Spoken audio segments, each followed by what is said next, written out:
उत्पत्ति अध्याय 11। सारी पृथ्वी पर एक ही भाषा और एक ही बोली थी। उस समय लोग पूर्व की ओर चलते चलते शिनार देश में एक मैदान पाकर उसमें बस गए।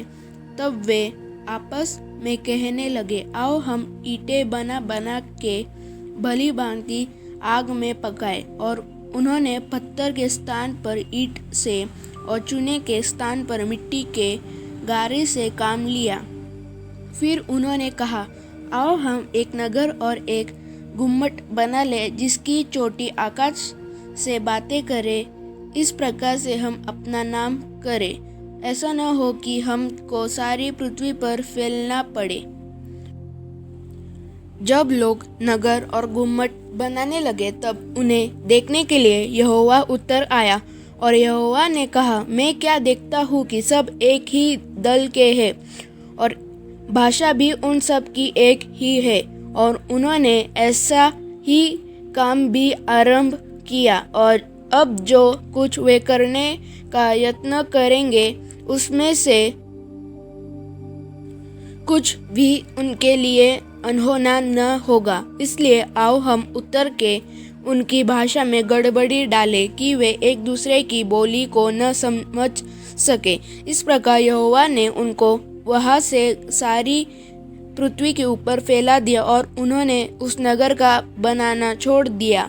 इस कारण उस नगर का नाम बेबीलोन पड़ा, क्योंकि सारी पृथ्वी की भाषा में जो गड़बड़ी है वह यहोवा ने वही डाली। और वहीं से यहोवा ने मनुष्यों को सारी पृथ्वी के ऊपर फैला दिया। शेम की वंशावली यह है। जल प्रलय के 2 वर्ष पश्चात जब शेम 100 वर्ष का हुआ तब उससे अर्पक्षद का जन्म हुआ। और अर्पक्षद के जन्म के पश्चात शेम 500 वर्ष जीवित रहा और उसके और भी बेटे बेटियां उत्पन्न हुई। जब अर्पक्षद 35 वर्ष का हुआ तब उससे शेला का जन्म हुआ। और शेला के जन्म के पश्चात अर्पक्षद 403 वर्ष और जीवित रहा और उसके और भी बेटे बेटियां उत्पन्न हुई।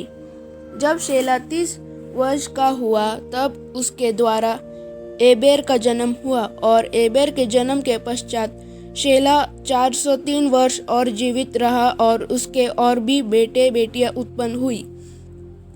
जब एबेर 34 वर्ष का हुआ तब उसके द्वारा पेलेग का जन्म हुआ। और पेलेग के जन्म के पश्चात एबेर 430 वर्ष और जीवित रहा और उसके और भी बेटे बेटियां उत्पन्न हुई।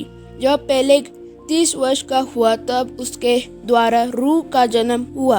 और रू के जन्म के पश्चात पेलेग 209 वर्ष और जीवित रहा और उसके और भी बेटे बेटियां उत्पन्न हुई। जब रू 32 वर्ष का हुआ तब उसके द्वारा सरूग का जन्म हुआ। और सरूग के जन्म के पश्चात रू 207 वर्ष और जीवित रहा और उसके और भी बेटे बेटियां उत्पन्न हुई। जब सरूग 30 वर्ष का हुआ तब उसके द्वारा नाहोर का जन्म हुआ। और नाहोर के जन्म के पश्चात सरूग 200 वर्ष और जीवित रहा और उसके और भी बेटे बेटियां उत्पन्न हुई।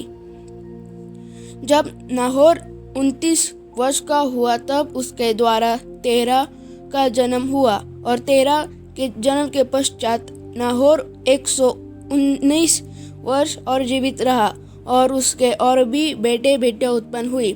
जब तक तेरह 70 वर्ष का हुआ तब तक उसके द्वारा अब्राम और नाहोर और हारान उत्पन्न हुए। तेरह की वंशावली यह है। तेरह से अब्राम, नाहोर और हारान का जन्म हुआ। और हारान से लूत का जन्म हुआ। हारान अपने पिता के सामने ही कसदियों के ऊर नामक नगर में जो उसकी जन्मभूमि थी मर गया। अब्राम और नाहोर दोनों ने विवाह किया। अब्राम की पत्नी का नाम सारे और नाहोर की पत्नी का नाम मिल्का था। यह उस हारान की बेटी थी जो मिल्का और इसका दोनों का पिता था। सारे तो बांझ थी, उसके संतान न हुई। तेरह अपने पुत्र अब्राम और अपने पोते लूत जो हारान का पुत्र था और अपने